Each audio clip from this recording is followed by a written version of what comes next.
Welcome to the Slop Temple. We pray this video helps. You start by disconnecting the negative battery terminal to prevent sparks, then remove the seat and any quick access covers. Once done, open the headlight cowling and unscrew mirror mounts. Those often hide fairing fasteners. Use a 10 mm socket and a Phillips for mixed fasteners. Keep each bolt grouped so reassembly is easy. As you loosen the front bolts, support the panel with one hand to stop strain on tabs. This prevents cracking and makes the next steps smoother. Next, work the side fairings from front to rear. Remove lower bolts along the belly pan and inner frame mounts using a socket and ratchet.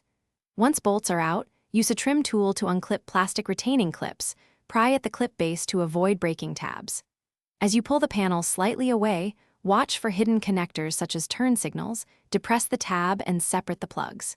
Keep panels supported. Abrupt force easily cracks mounting ears, so move deliberately and check alignment points.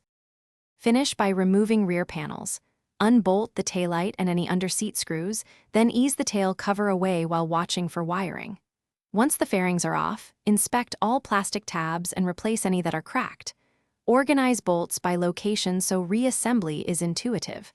Before you ride, reconnect the battery and test lights, signals, and fuel cutoffs. If a panel won't seat, check for an obstructing bolt or bent tab. Realign gently rather than forcing it into place. Thanks for watching. Consider subscribing if we helped you.